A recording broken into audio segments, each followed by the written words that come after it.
بسم الله الرحمن الرحيم.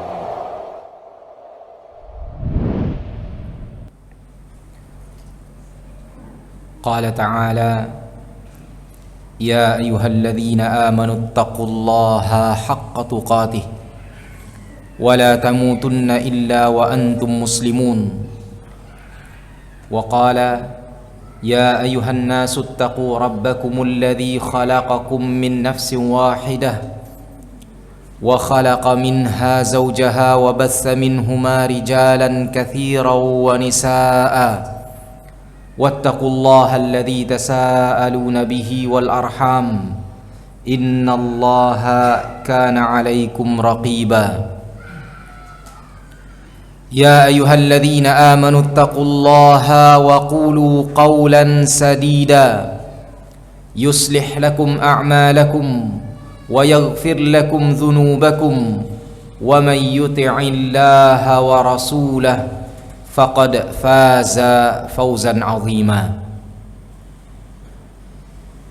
أيها المستمعون الكرام، اعلموا فإن خير الكلام كلام الله وخير الهدي هدي محمد صلى الله عليه وسلم وشر الأمور محدثاتها وكل محدثة بدعة وكل بدعة ضلالة وكل ضلالة في النار.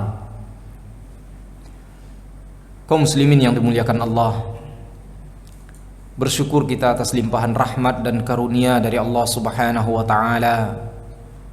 Hingga malam hari ini kita masih bisa berkumpul untuk melaksanakan kewajiban kita selaku seorang hamba Allah, selaku seorang muslim, yaitu melaksanakan salat fardu.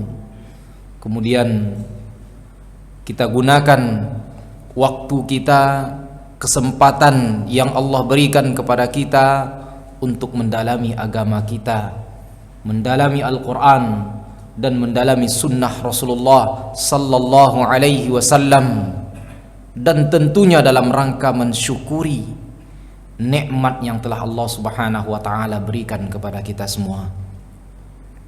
Kemudian selawat serta salam marilah kita ucapkan, kita terus perbanyak, semoga disampaikan kepada baginda Rasulullah sallallahu alaihi wasallam, sehingga dengan salawat dan salam tersebut semoga menjadi asbab bagi kita mendapatkan syafaat kelak di sisi Allah Subhanahu wa taala dari baginda Rasulullah sallallahu alaihi wasallam.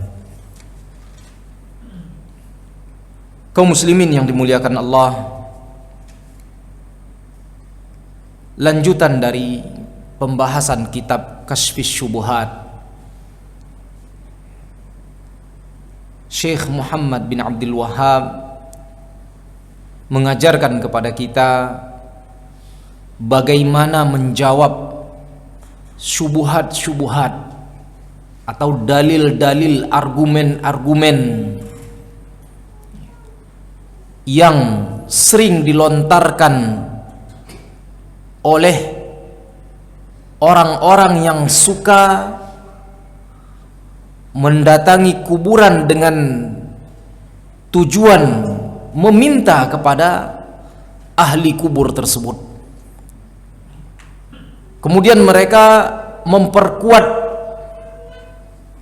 perbuatan-perbuatan mereka tersebut dengan dalil-dalil, dengan alasan-alasan, dengan perkataan-perkataan yang seakan-akan kalau kita dengar sekilas serasa amal yang mereka lakukan itu benar, disampaikan dengan kata-kata yang enak didengar dan juga dengan dalil-dalil yang syubhat, sehingga perbuatan tersebut samar-samar dilihat oleh orang awam. Jadi seakan-akan perbuatan yang mereka lakukan itu adalah perbuatan yang benar, padahal perbuatan tersebut diharamkan oleh Allah Subhanahu wa taala, tergolong kepada perbuatan-perbuatan syirik yang menyekutukan Allah Subhanahu wa taala. Maka di dalam lanjutan kita sudah membahas tentang 3 syubhat yang mereka sampaikan. Kemudian dalil-dalil untuk membantahnya, bahwasanya yang mereka sampaikan itu hanyalah perkataan-perkataan yang samar, dalil-dalil yang samar, yang membuat orang bingung apakah amal tersebut benar atau tidak. Kemudian kita juga sudah membahas tentang dalil-dalil bantahannya. Kemudian syubhat yang keempat,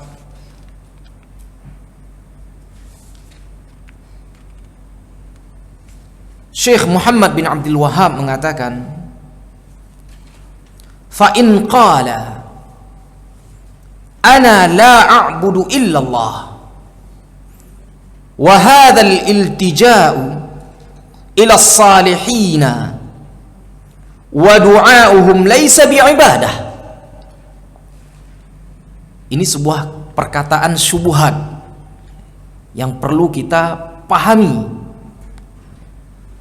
Mereka mengatakan, saya tidak menyekutukan Allah. Dan ini hampir mirip dengan pembahasan sebelumnya. Sebelumnya kita membahas mereka mengatakan, saya tidak menyekutukan Allah, saya tidak berbuat syirik.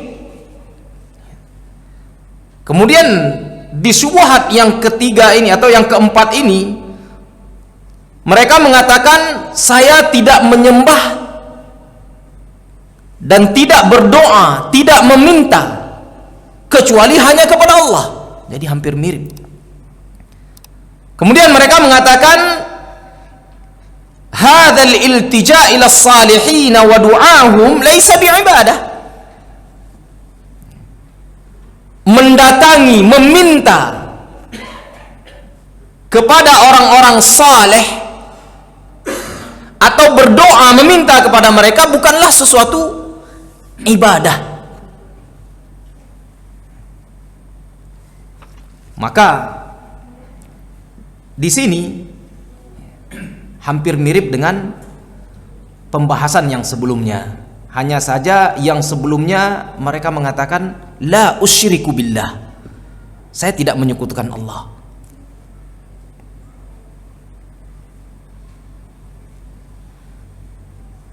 Maka apabila perkataan ini yang mereka katakan, fa idza qala dzalik faqul lahu, maka jawabannya bagaimana kita menjawab syubhat yang demikian? Innallaha farada 'alaika ibadatahu, sesungguhnya Allah Subhanahu wa taala telah mewajibkan kepadamu mengibadati Allah. Sebagaimana Allah Subhanahu wa taala berfirman, ya ayyuhan nasu ubudu rabbakum, wahai sekalian manusia, ibadahlah atau sembahlah Allah Subhanahu wa taala, Rabb kalian. Kemudian dalam ayat yang lain, wa ma khalaqatul jinna wal insa illa liya'budun, tidaklah kuciptakan jin dan manusia kecuali hanya untuk beribadah kepadaku. Maka tanyakan kepada mereka, kepada orang-orang yang menyampaikan dalil tersebut, fa idza kunta tuqirru anna Allah farada 'alaika ikhlasul ibadah lahu fabayyin li ma hiya al-ibadah allati farada 'alaika an taj'alaha khalisatan lahu wa la tusrifu syai'an minha li ghairihi. Seandainya kalau memang benar engkau atau kalian mengakui bahwasanya Allah Subhanahu wa taala telah memerintahkan kamu untuk beribadah atau mengikhlaskan ibadah. Mengikhlaskan berarti mentauhidkan, mengikhlaskan segala bentuk ibadah hanya untuk Allah Subhanahu wa taala. Kalau mereka memang mengakui hal tersebut, maka minta penjelasan kepada mereka, apa sebenarnya ibadah yang mereka lakukan yang harus ikhlas karena Allah Subhanahu wa taala. Maka sesungguhnya mereka tidak mengetahui hakikat ibadah yang sebenarnya yang harus mereka ikhlaskan hanya untuk Allah Subhanahu wa taala semata. Fa innahu la ya'rif haqiqatal ibadati allati yajibu ikhlasuha lillah. Mereka hakikatnya tidak mengetahui. Mereka hanya mengetahui ibadah itu seperti salat, puasa, zakat, sujud, ruku'. Hanya ini yang mereka ketahui, ikhlas karena Allah Subhanahu wa taala semata. Maka oleh sebab itu, hina idzin bayyin lahum au bayyin lahu anwa'al ibadah. Maka oleh sebab itu jelaskan, bukan itu sebenarnya ibadah, bukan itu saja yang dimaksud ibadah yang ikhlas untuk Allah Subhanahu wa taala semata. Tapi ibadah itu banyak, yaitu segala sesuatu ma amara Allah bihi minad du'a wal khauf wal raja' was salah wal khudu' lillah wal hubbu lillah wat ta'zimu lahu subhanahu. Jadi ibadah itu segala sesuatu yang Allah perintahkan untuk mengikhlaskan hanya untuk Allah. Contohnya misalnya doa. Doa adalah ibadah. Al-khauf, takut kepada Allah Subhanahu wa taala adalah ibadah. Ar-raja, berharap adalah ibadah. Maka berharap hanya kepada Allah, takut hanya kepada Allah, berdoa hanya kepada Allah. As-salah, al-khudu' lillah, tunduk, taat. Wal hubbu lillah, kecintaan karena Allah. Wa ta'zimu lahu subhanahu, dan juga mengagungkan Allah Subhanahu wa taala. Ini adalah ibadah. Dan juga kita harus menjelaskan kepada mereka macam-macam ibadah itu banyak sekali. Di antaranya adalah al-khauf wal raja' wat tawakkal wad du'a wad dzabh wan nadhar dan lain sebagainya. Ada takut, ada berharap, bertawakal, berdoa, menyembelih binatang, bernazar, bersumpah dan lain sebagainya. Itu adalah ibadah. Jadi kalau ibadah semuanya ikhlas karena Allah Subhanahu wa taala, mentauhidkan Allah Subhanahu wa taala, memberikan segala bentuk ibadah tersebut hanya untuk Allah Subhanahu wa taala. Kemudian apabila mereka mengatakan ad-du'a laisa li'ibadah, doa itu bukan ibadah, meminta itu bukan ibadah, maka banyak sekali dalil-dalil dalam Al-Quran yang bisa kita jelaskan kepada mereka yang menyatakan doa adalah ibadah, meminta pertolongan, meminta dipenuhi kebutuhan, hajat, itu adalah ibadah. Dan seandainya mereka mengatakan itu bukan ibadah, maka Allah Subhanahu wa taala berfirman dalam surah Ghafir ayat 60. Wa qala rabbukum ud'uni astajib lakum. Dan Allah Subhanahu wa taala mengatakan, Rabb kalian telah mengatakan kepada kalian, ud'uni, mintalah kepadaku, berdoalah kepadaku, astajib lakum, aku akan kabulkan bagi kalian, aku akan berikan apa yang kalian minta. Innal ladzina yastakbiruna an ibadati, kemudian Allah mengatakan, Sesungguhnya orang-orang yang takabbur, yang sombong, yang tidak mau meminta kepadaku, yang tidak mau beribadah kepadaku. Jadi di awal Allah mengatakan, mintalah kepadaku.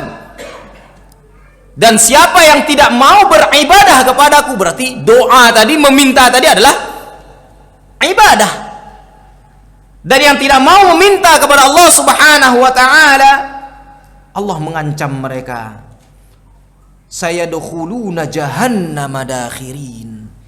Yang sombong, yang tidak mau meminta kepada Allah Subhanahu wa taala, Allah akan masukkan mereka ke dalam neraka jahanam. Kemudian di dalam hadis yang diriwayatkan oleh Imam Abu Daud, Rasulullah sallallahu alaihi wasallam bersabda, ad-du'a huwal ibadah. Bahkan ada dalam lafaz lain, ad-du'a mukhul ibadah. Doa adalah ibadah. Doa adalah otaknya, kepalanya ibadah.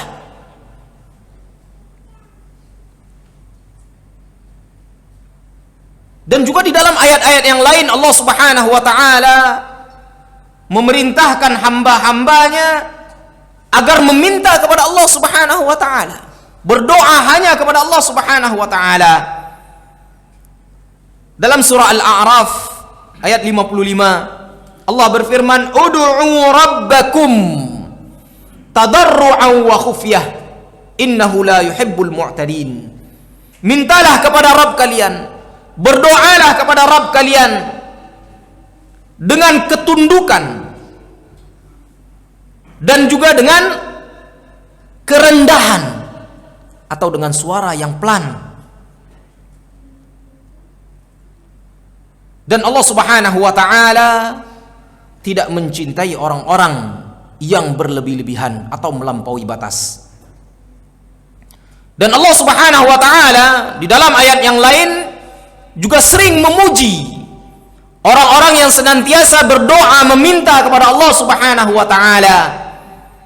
Sebagaimana dalam surah As-Sajdah ayat 16, yad'una rabbahum khaufan wa tama'a. Mereka orang-orang yang beriman, orang-orang yang bertakwa, meminta kepada Allah, berdoa kepada Allah Subhanahu wa taala dengan penuh ketakutan, rasa takut dan juga rasa tamak.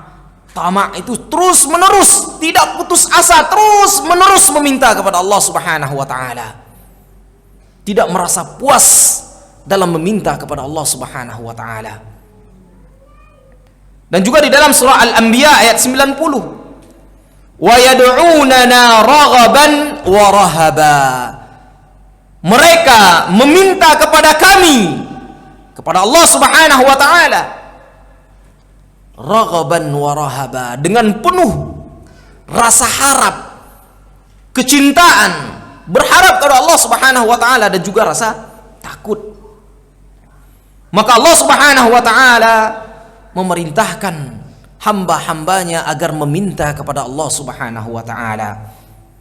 Fa amara bid-du'a wa athna 'ala 'ibadihi bi annahum yad'una wa samma ad-du'a ibadatan. Maka jelas di sini di dalam ayat yang kita bacakan tadi, Allah memerintahkan kita untuk berdoa kepadanya, meminta kepadanya. Dan Allah memuji orang-orang yang meminta kepadanya dari hamba-hambanya. Dan juga Allah Subhanahu wa taala sebut bahwasanya doa adalah ibadah. Lalu bagaimana mereka mengatakan bahwasanya doa tidak ibadah? Sehingga mereka meminta kepada kuburan orang-orang saleh, meminta kepada arwah, meminta kepada tempat-tempat yang mereka keramatkan, yang mereka anggap bisa mengeluarkan mereka dari mudarat atau bisa memberikan kepada mereka itu manfaat. Berarti sama mereka memberikan ibadah kepada selain Allah Subhanahu wa taala. Karena doa adalah hak Allah. Meminta adalah hanya kepada Allah Subhanahu wa taala.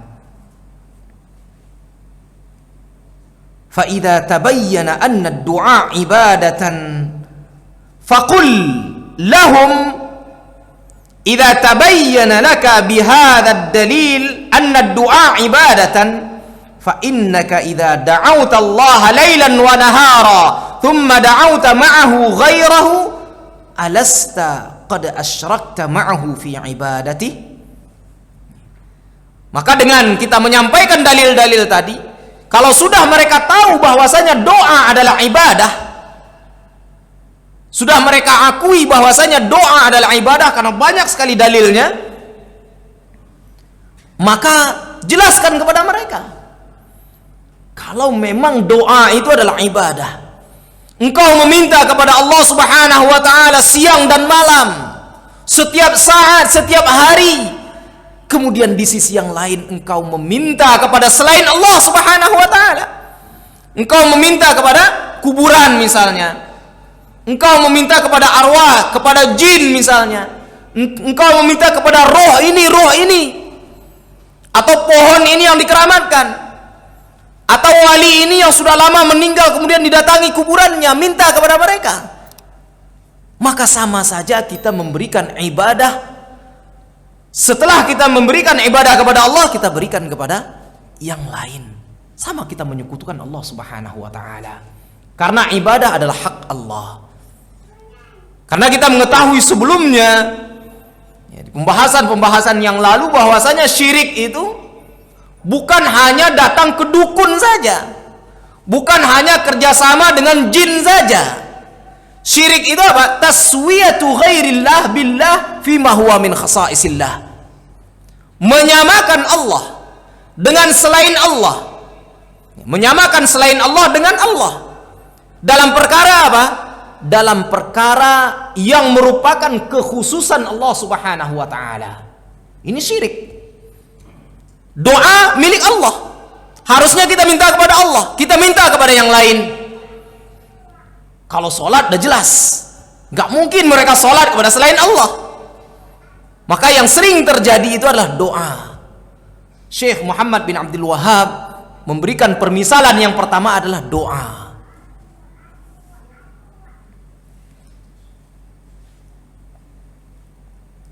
Kemudian contoh yang kedua,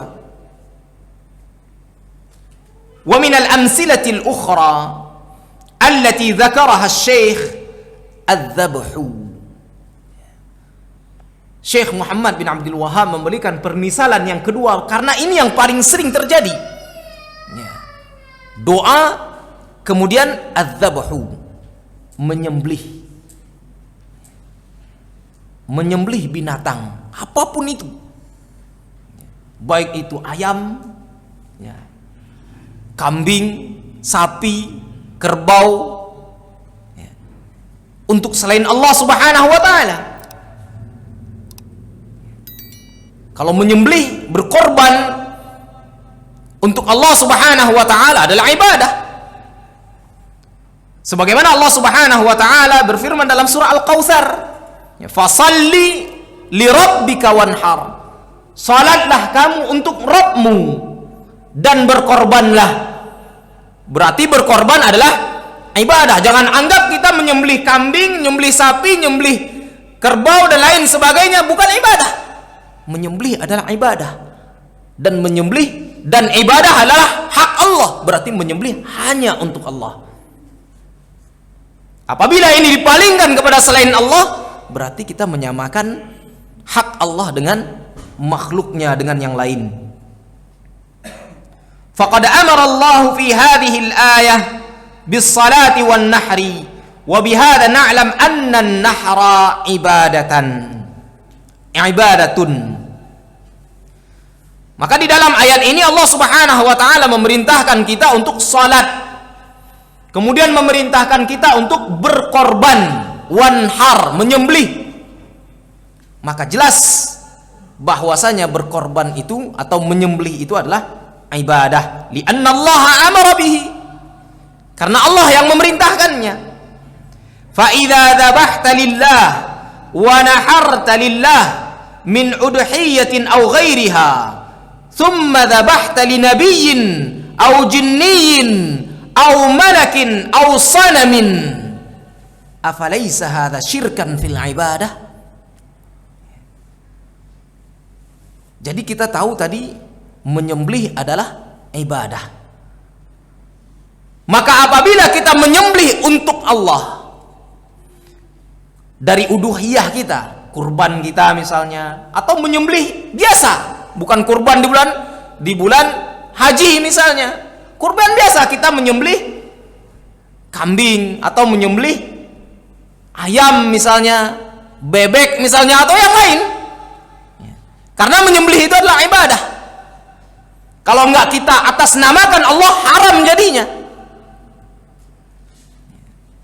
Maka haram yang kita sembelih tadi untuk dimakan. Maka apabila kita menyembelih untuk Allah, kemudian menyembelih juga untuk nabi misalnya, untuk jin misalnya, malaikat misalnya, atau untuk berhala, sama saja selain Allah.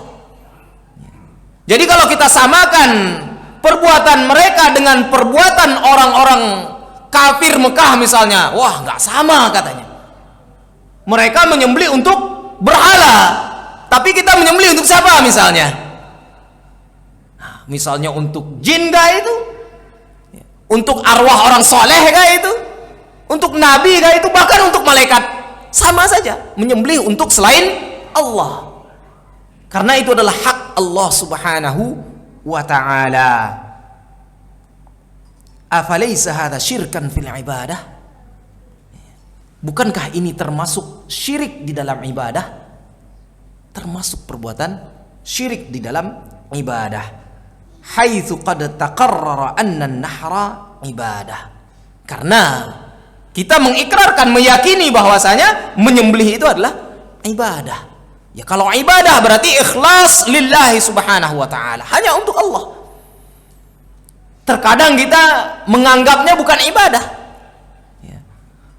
Kita bangun rumah di tanah yang tadinya bekas hutan, atau di tanah yang tadinya bekas pebuangan.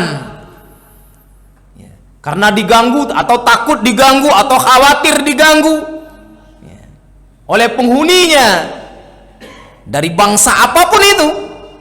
Kemudian kita sembelih ayam, itu sudah menyekutukan Allah, sudah menyekutukan Allah Subhanahu wa ta'ala. Atau mungkin kita datang ke laut, ya, supaya laut itu tidak menguap atau menjadi tsunami atau banjir, sembelih kambing, sembelih sapi, kerbau, kemudian diserahkan untuk penghuninya, menyekutukan Allah. Karena sembelih adalah ibadah, dan ibadah adalah hak Allah Subhanahu wa ta'ala.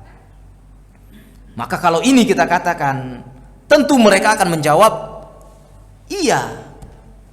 Fala budda ayyaqula na'am. Karena ibadah itu adalah, karena menyembelih itu adalah ibadah. Mereka berarti memberikan ibadah kepada selain Allah Subhanahu wa ta'ala.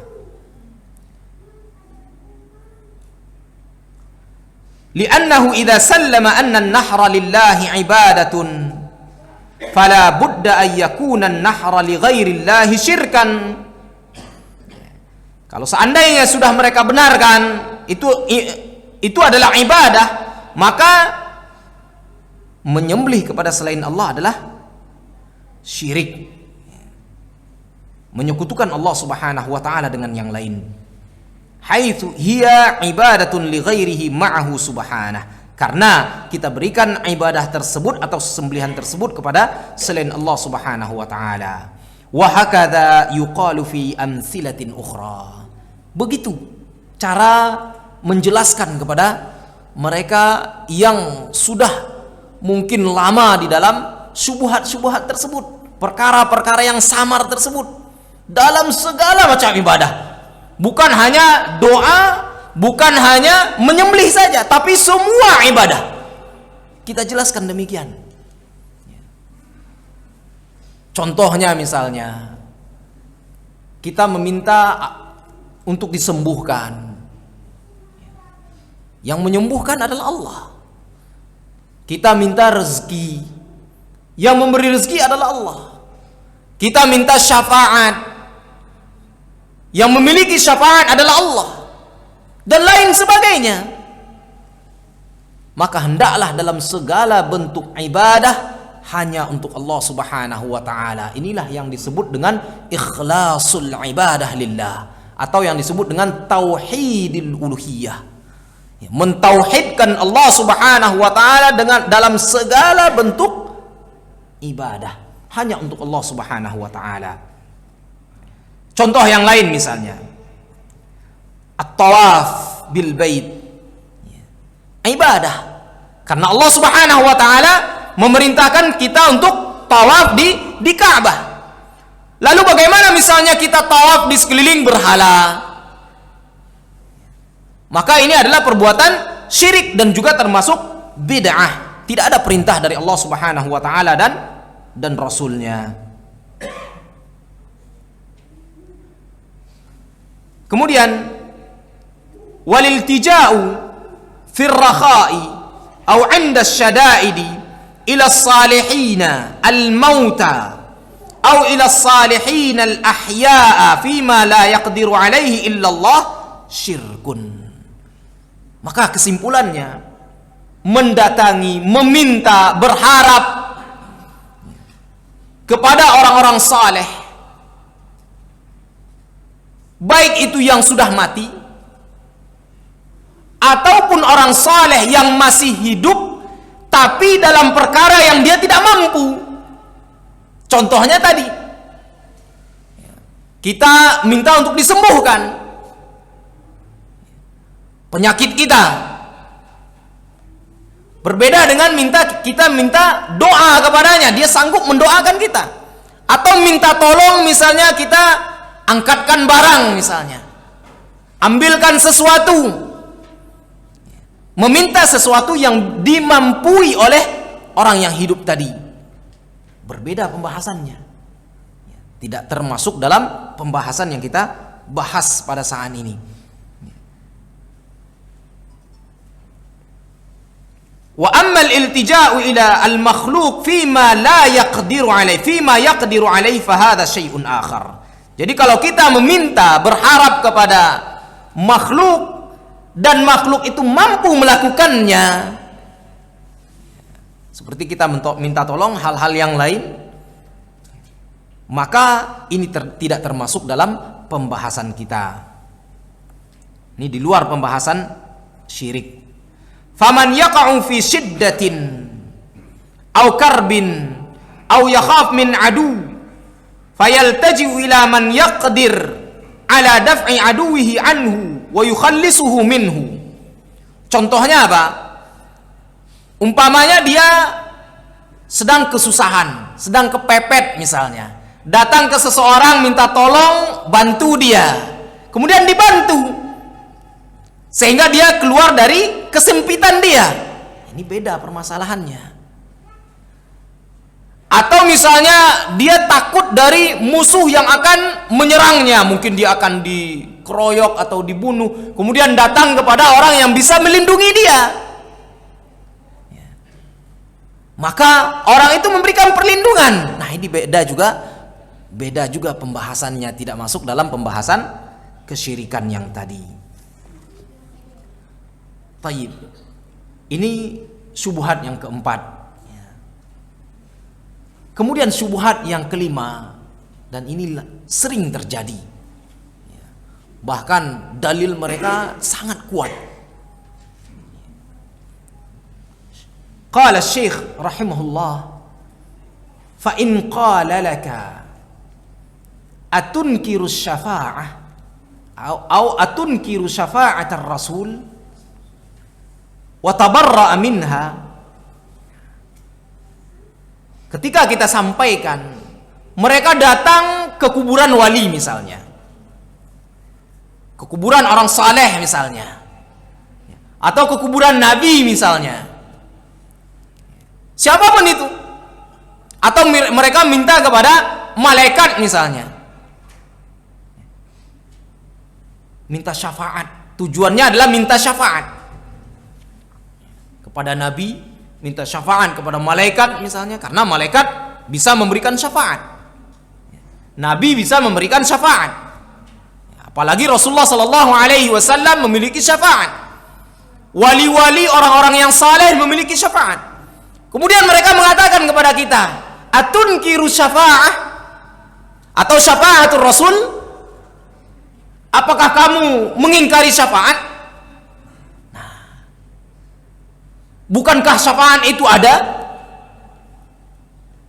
Atau mungkin dengan bahasa yang lain, kamu gak percaya syafaat? Nah, karena mereka datang tujuannya adalah untuk minta syafaat. Maka jelas sekali jawaban kita apa?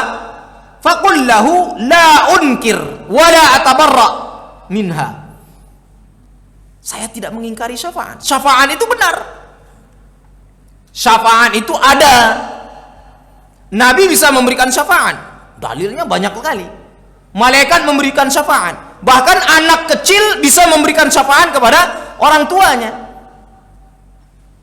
Malaikat bisa memberikan syafaat. Bahkan nanti tempat-tempat kita duduk dalam berdoa, meminta kepada Allah, bermunajat kepada Allah, salat kepada Allah Subhanahu wa taala, memberikan syafaat. Jadi kita tidak mengingkari syafaat.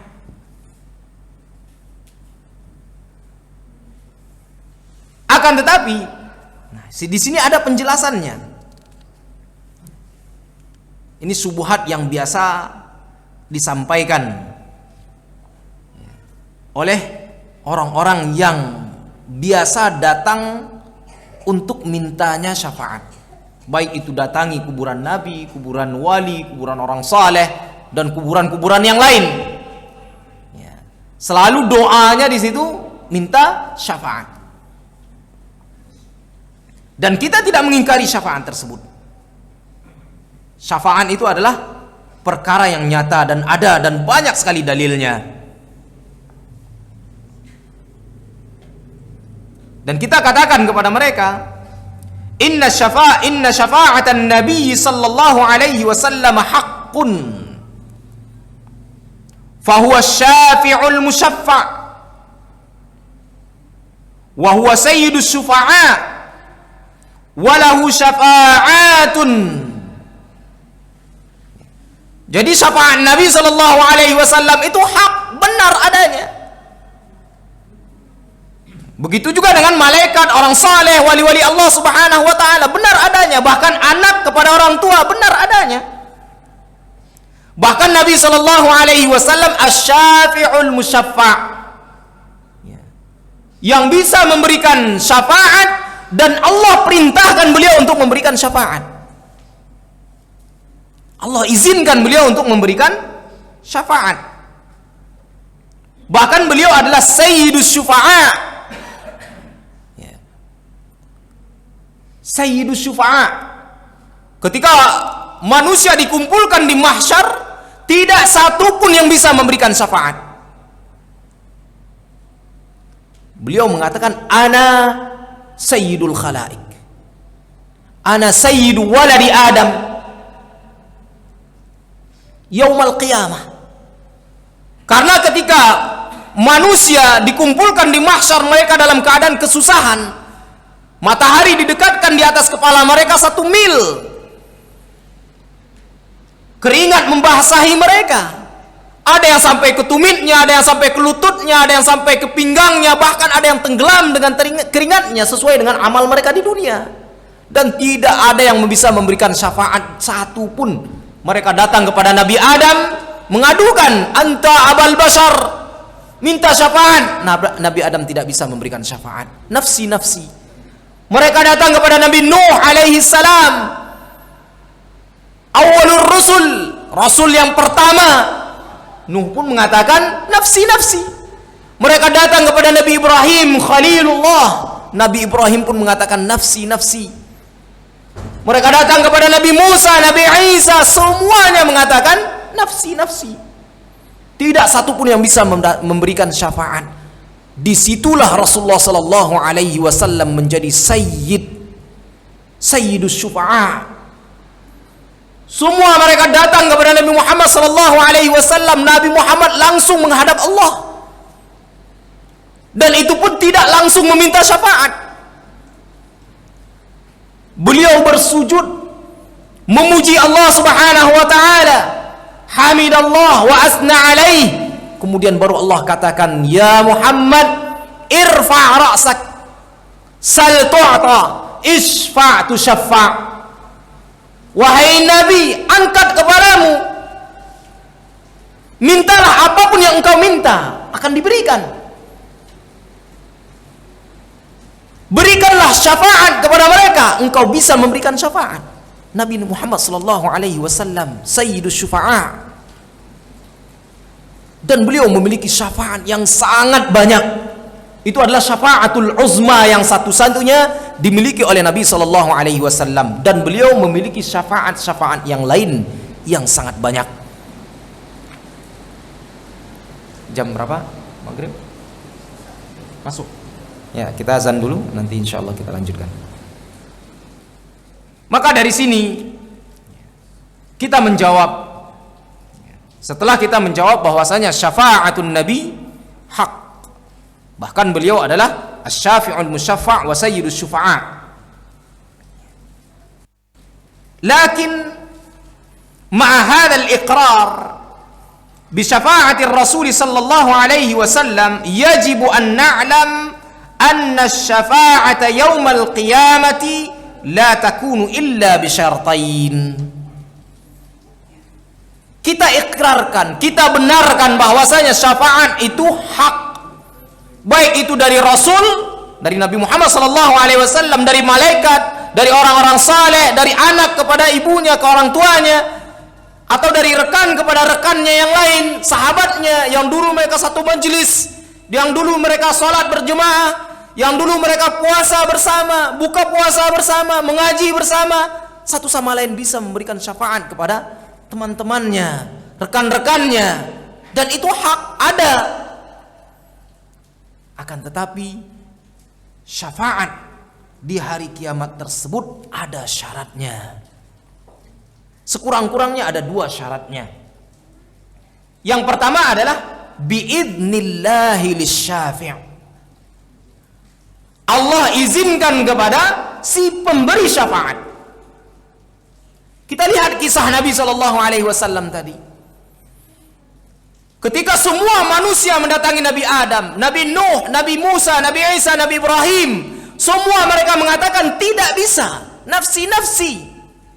Tapi ketika mereka datang kepada Nabi Muhammad, apakah Nabi Muhammad langsung memberikan syafaat? Tidak. Beliau menghadap kepada Allah, beliau bersujud, beliau memuji Allah Subhanahu wa ta'ala. Kemudian barulah Allah Subhanahu wa ta'ala mengizinkan beliau untuk memberikan syafaat. Ini syarat yang pertama. Kemudian syarat yang kedua, wa ridahu 'anil masfu'i lahu. Yang diberikan syafaat adalah orang yang diridhai oleh Allah Subhanahu wa ta'ala. Sekalipun Nabi Muhammad sallallahu alaihi wasallam meminta kepada Allah Subhanahu wa ta'ala kepada orang kafir, Allah langsung menegurnya. Tidak ada berdoa untuk orang kafir. Ketika beliau minta izin untuk mendoakan ibunya, tidak mendoakan untuk ibunya, tapi mendatangi, menziarahi kuburannya, silahkan. Jadi yang diberikan syafaat adalah yang diizinkan atau yang diridhoi oleh Allah Subhanahu wa ta'ala. Jadi syafi', si pemberi syafaat, diizinkan oleh Allah, dan yang diberikan syafaatnya atau orang yang diberikan syafaat pun orang yang diridhoi oleh Allah Subhanahu wa ta'ala.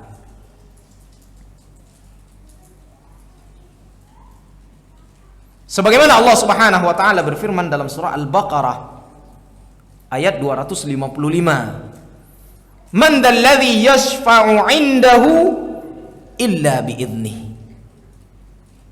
Tidak ada orang yang bisa memberikan syafaat di sisi Allah Subhanahu wa ta'ala kecuali illa bi'idnih, kecuali dengan izin Allah Subhanahu wa ta'ala.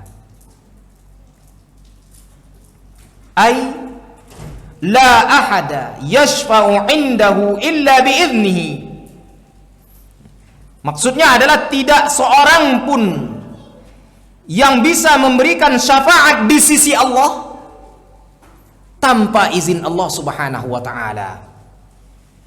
Wa hadza sayyidus syufa'a Muhammadun sallallahu alaihi wasallam la yabda bis syafaati awwalan. Dan yang tadi kita jelaskan, Nabi Muhammad sallallahu alaihi wasallam yang beliau adalah sayyidus syufa'a, beliau tidak langsung memberikan syafaat, tidak langsung ketika mereka datang kepada beliau tidak langsung memberikan syafaat. Bal yabda bis sujudi wal hamdi hatta yu'dzana lahu bis syafa'ah. Akan tetapi Rasulullah sallallahu alaihi wasallam sujud, beliau memuji Allah. Kemudian barulah Allah Subhanahu wa taala izinkan beliau untuk memberikan syafaat dengan mengatakan irfa' ra'sak wa qul yusma' wasal tu'ta washfa' tushaffa'. Dalam lafaz yang lain irfa' ra'sak wasal sal tu'ta ishfa' tushaffa'. Angkat kepalamu, katakanlah apapun yang engkau katakan pasti akan didengar. Mintalah apapun yang engkau minta pasti akan diberikan. Berikanlah syafaat karena engkau sudah diizinkan untuk memberikan syafaat. Isfa' tu syafa'. Wa hakadha ghairuhu minal malaikati wan nabiyyin was salihin la yashfa' ahadun minhum hatta yu'dzana lahu. Begitu juga dengan yang lain. Nabi Muhammad saja yang memiliki sayyid yang disebut dengan sayyidus syufa'a demikian.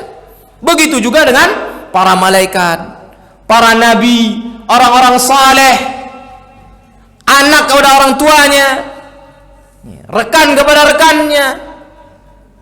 Mereka bisa memberikan syafaat setelah diizinkan oleh Allah Subhanahu wa taala. Wala yashfa'una illa liman irtada. Ini syarat yang kedua tadi.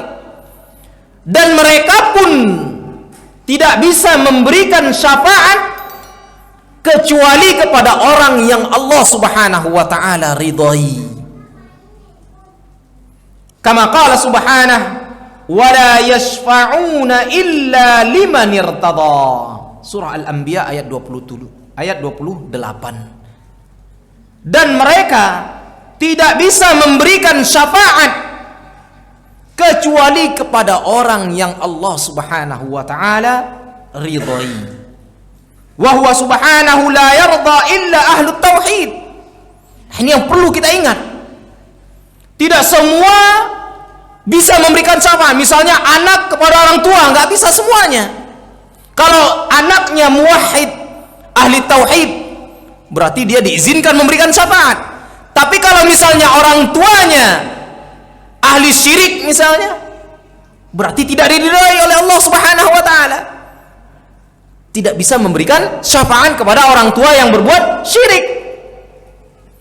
Karena Allah Subhanahu wa taala la yarda atau la yartadi illa ahlut tauhid. Tidak meridhai siapapun yang diberikan syafaat kecuali mereka adalah ahlut tauhid, tidak pernah menyekutukan Allah, tidak pernah berbuat syirik, tidak pernah berbuat ibadah, melakukan ibadah untuk selain Allah Subhanahu wa taala. Mereka itulah yang diridhai oleh Allah Subhanahu wa taala untuk diberikan syafaat. Fala yashfa'u ahadun minal anbiya awil malaikah awis salihin illa liman kana muwahhida. Maka tidak seorang pun dari nabi, dari para malaikat, dari orang-orang saleh dan lain sebagainya, tidak seorang pun dari mereka yang bisa memberikan syafaat kecuali kepada orang-orang yang Allah Subhanahu wa taala ridhai atau orang-orang yang bertauhid. Amma zalimun wal musyrikun falaysa lahum syafi'. Adapun orang-orang yang zalim, orang-orang yang menyekutukan Allah Subhanahu wa taala, orang-orang yang berbuat syirik, falaysa lahu syafi'. Bagi mereka tidak ada seorang pun yang bisa memberikan syafaat. Sebagaimana Allah Subhanahu wa taala berfirman dalam surah Ghafir ayat 18. Wa ma lidh-dhalimin min hamimin wala syafi'i yuta'. Dan bagi orang-orang yang zalim, mereka tidak memiliki hamim, tidak memiliki teman dekat, dan juga tidak memiliki orang yang bisa memberikan syafaat kepada mereka.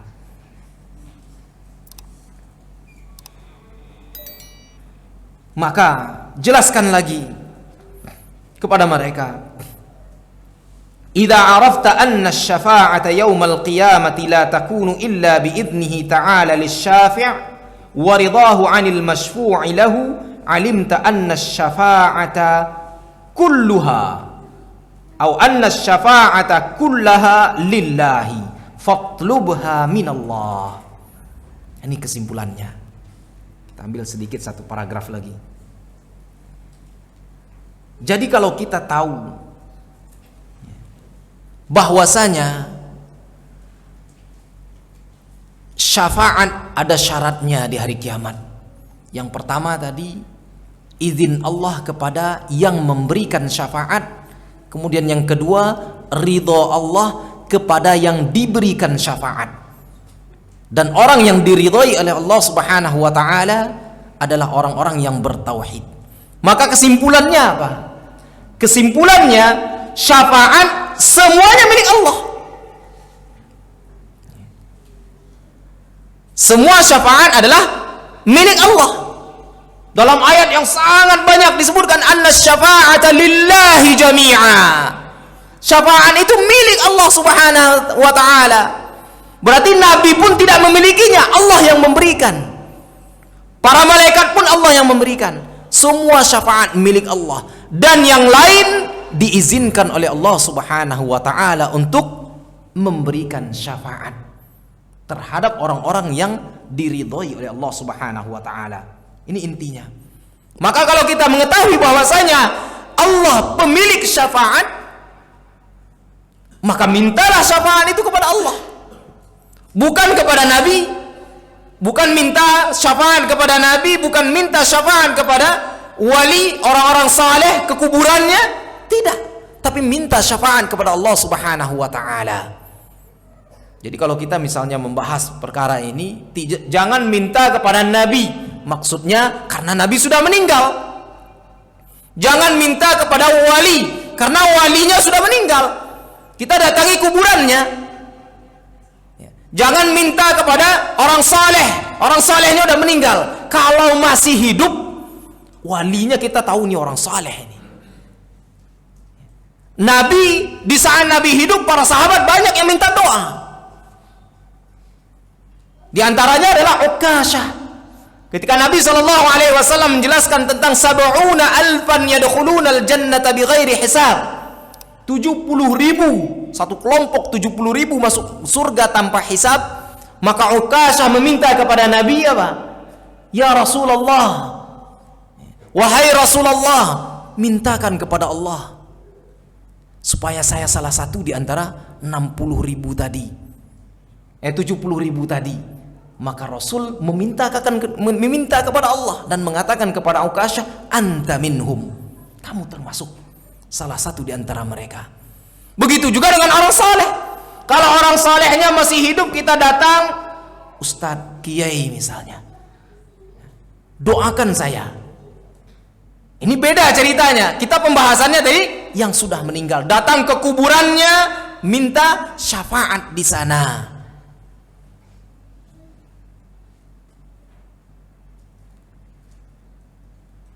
Contohnya di sini, doa yang biasa atau yang bisa kita ucapkan, minta kepada Allah Subhanahu wa taala. Contohnya, Allahumma syaffi' fiyya nabiyyuka. Ya Rabb, berikan kepada saya syafaat nabimu. Karena nabi diizinkan memberikan syafaat. Jadi minta kepada Allah syafaatnya. Ya, minta kepada Allah supaya kita berhak mendapatkan syafaat nabi. Atau misalnya ada lafaz yang lain, Allahumma ja'alni min ahli syafaati. Ya Rabb, ya Allah, jadikan saya salah satu orang yang berhak mendapatkan syafaat beliau. Syafaat Nabi sallallahu alaihi wasallam atau syafaat orang saleh. Bukan meminta syafaat kepada yang sudah mati. Tapi mintanya kepada Allah, karena Allah lah pemilik syafaat tersebut. Idh asy-syafa'atu la tutlabu aslan illa minallahi ta'ala. Maka dari sini jelas bahwasanya pada hakikatnya atau pada dasarnya syafaat itu tidak diminta kecuali hanya kepada Allah Subhanahu wa taala. Wala yajuzu an tutlab min mayyitin aw min ghaibin. Maka tidak bisa diminta kepada mayit yang sudah meninggal, atau tidak bisa meminta kepada orang yang tidak tahu tempatnya, yang gaib. Amma ad-dhalal fa innahum yatlubunaha minal malaikah wa hum ghaibuna anhum wa yatlubunaha minal amwat. Adapun orang-orang yang tersesat tadi, mereka minta syafaat kepada para malaikat. Karena para malaikat itu gaib. Dan juga di antara mereka ada yang meminta kepada amwat yang sudah mati. Fatajiduhum yasrahuna 'inda kuburihim yas'alunahum asy-syafa'ah. Maka kita dapati mereka meminta, bahkan sampai menangis-nangis. Yasrahun, sampai menjerit-jerit, mengangkat suara, datang ke kuburannya minta kepada mereka. Minta syafaat kepada mereka. Bahkan meminta apa? Syifa mardahum, ya, menyembuhkan penyakit mereka atau orang-orang yang sakit di antara mereka.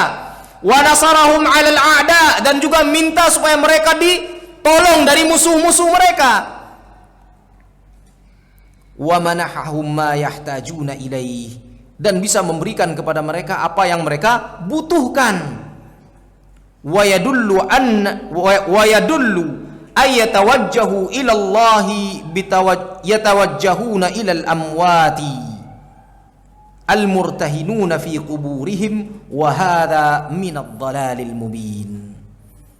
Maka mereka yang tadinya, yang harusnya minta kepada Allah, mereka datang kepada orang-orang yang sudah mati, padahal mereka itu atau orang-orang yang mati tersebut di dalam kuburan mereka. Maka ini merupakan sebuah kesesatan yang sangat nyata. Wallahu a'lam bishawab. Nanti kita insyaallah lanjutkan masih berkaitan dengan syafaat, ya, karena pembahasan syafaat itu cukup panjang, ya. Dan banyak sekali dalil-dalil atau argumen-argumen yang perlu kita perlurus, ya, supaya kita bisa tidak terjerumus ke dalam syubhat-syubhat yang disampaikan oleh mereka. Subhanakallahumma bihamdika asyhadu an la ilaha illa anta astaghfiruka wa atubu ilaik. Assalamualaikum warahmatullahi wabarakatuh.